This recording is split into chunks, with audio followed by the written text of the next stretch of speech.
تک تک آمارهای فیلمی که می‌بینید از وبسایت وزارت مسکن و شهرسازی دولت نهم استخراج شده‌اند. سال 1381 در ابتدای دوران دوم ریاست جمهوری محمد خاتمی یک شهروند تهرانی با 480,000 تومان میتوانست 1 متر خانه بخرد.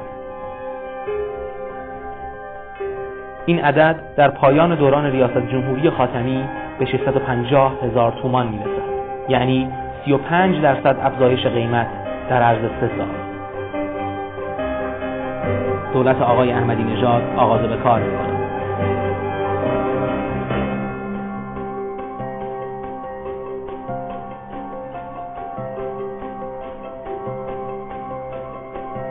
سال 1387 یک شهروند تهرانی برای خرید 1 متر مربع خانه به 2,100,000 تومان سرمایه احتیاج دارد، یعنی 220% افزایش قیمت در عرض 3 سال.